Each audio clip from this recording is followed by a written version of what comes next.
Students, let us start the question number 7 of exercise 9.1 of Math Spark book of class 7th. Question number 7 is the measure of one angle is given in the following figures. Find all the other angles. इसमें आपको एक angle का major दिया गया है, बाकी के आपने तीन एंगल्स जो रिमेनिंग हैं वो आपने फाइंड करने हैं। इस फिगर में भी आपको एक एंगल दिया गया है, बाकी के अपने तीन एंगल्स हैं जो वो फाइंड करने हैं। तो हम स्टार्ट करते हैं फर्स्ट क्वेश्चन से। तो डायग्राम मैंने बनाकर रखी है, डायग्राम हमारी बनी हुई है वही सेम। तो दो लाइंस हैं जो आपस में इंटरसेक्ट कर रही हैं और उनके बीच एक एंगल बन रहा है 97 डिग्री का। तो हमने तीन एंगल्स फाइंड करने हैं। आप इन एंगल्स को इजीली सॉल्व करने के लिए नेम दे सकते हैं। एंगल 1 दे दिया, इसको एंगल 2 दे दिया और इसको एंगल 3 दे दिया। आप कोई कैसे भी एंगल का नेम दे सकते हो, 1 2 3 जैसे भी आप सीक्वेंस में आप देना चाहो वो नेम दे सकते हो। तो हमने एंगल में किया हुआ है पहले अल्टरनेट एंगल्स और लीनियर पेयर एंगल्स। दो एंगल्स आपने किए हुए हैं, तो यहाँ आप कोई भी एंगल से बना सकते हैं। पहले लीनियर पेयर शुरू कर सकते हैं, बाद में अल्टरनेट एंगल से चल सकते हैं, जैसे भी आपको अच्छा है। इन सम्स में कोई एक मेथड नहीं है, ठीक है। आप कैसे भी जैसे आपको इजी लगे, जो आपके माइंड में पहला स्टेप आए वहीं से कर सकते हैं। दोनों कर रही हूँ। जैसे आप जो लीनियर पेयर बन रहा है, जो ए बी पूरी लाइन है, इसके ऊपर जो सी लाइन है इंटरसेक्ट कर रही है और एंगल 97 और एंगल 1 है जो आपस में लीनियर पेयर बन सकते हैं।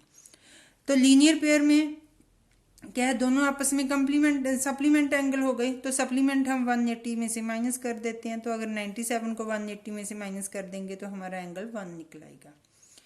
फिर 1 और 2 आपस में सप्लीमेंट एंगल हैं, लीनियर पेयर हैं। डी एंड सी लाइन है DC और उसके ऊपर ये दोनों लीनियर पेयर बन सकते हैं। तो 1 और 2 का प्लस करेंगे आप, 180 बनेगा। 1 आपने फाइंड कर चुके हैं तो 2 फाइंड हो जाएगा आपका, और 2 3 का। लेकिन इससे इजी एक मेथड आ जाता है कि 97 के अल्टरनेट ऑपोजिट एंगल है, क्योंकि जहां भी आपकी दो लाइंस क्रॉस करती हैं तो उनके बीच का जो एंगल बनता है, दूसरी साइड जो उन्हीं एंगल के बीच का एंगल बनता है, इक्वल होते हैं। तो सबसे इजी मेथड है हमारा अल्टरनेट एंगल्स। लीनियर पेयर से आपके सॉल्व हो रहे हैं, लेकिन अल्टरनेट मेथड से एक एंगल सीधा डायरेक्टली आपको मिल रहा है। तो पहले हम अल्टरनेट एंगल से जाएंगे। तो एंगल गिवन आपको क्या दिया गया है, गिवन एंगल ए, जहां पे पॉइंट O है, AOC is equal to 97 degree. तो एंगल जो AOC है वो किसके इक्वल है, एंगल 2 की। क्या है दोनों angles, vertical opposite angles, vertically opposite angles.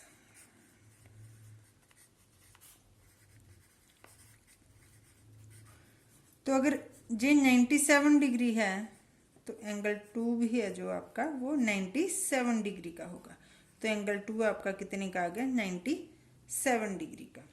अब ये तो दो अल्टरनेट एंगल से आ गए, लेकिन ये दोनों आपस में अल्टरनेट है, दोनों ही हमें पता नहीं है। तो हमें इन दोनों में से एक तो फाइंड करना ही पड़ेगा, दूसरा उसके अल्टरनेट से हमें निकल सकता है। तो दूसरा एंगल चाहे इधर से आप लीनियर पेयर ले लो, चाहे इधर से लीनियर पेयर लो, क्योंकि 2 भी आपको फाइंड हो चुका है और इधर भी 97 है। तो आप इसको भी लीनियर पेयर लेकर चल सकते हो और इसको भी लीनियर पेयर लेकर चल सकते हो। ये कोई भी फिक्स नहीं है कि आपका सम रॉन्ग होगा, नहीं होगा, कुछ भी नहीं होगा। तो आप डायरेक्टली कैसे भी तरह कर सकते हैं। Now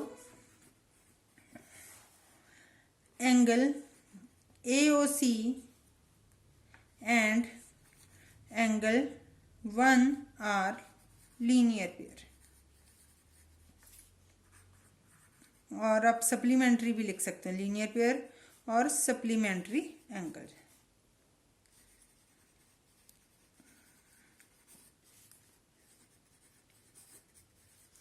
Therefore, angle 1 plus 97 angle AOC is equal to 180 degree.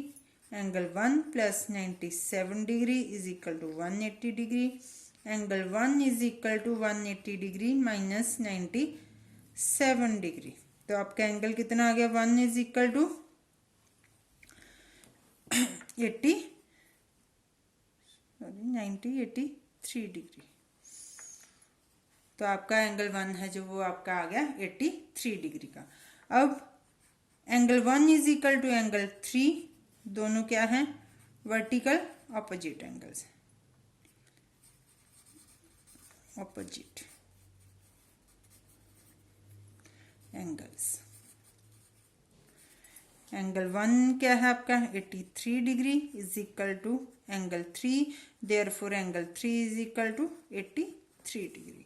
आपके तीनों एंगल फाइंड हो चुके हैं। एंगल 2 97 का आ गया, 1 आपका 83 का आ गया और 3 भी आपका 83 का आ गया। तो आपने कंफ्यूज नहीं होना कहीं भी। आप जहां लीनियर पेयर 97 और 1 का लिया है, आप 2 और 1 का लीनियर पेयर भी ले सकते थे, क्योंकि 2 को आपने 97 जहीं लिया फिर वही आपका 183 आना था, 1 से आगे फिर 83 आ जाना था। 97 को आप 3 के साथ भी जहां लीनियर पेयर ले सकते थे पहले इधर, जहां पहले 3 निकला था आपका, तो उसके बाद 1 निकल सकता था। आप कैसे भी इस सम को कर सकते हैं। सेकंड सम हम नेक्स्ट वीडियो में करेंगे। Thank you.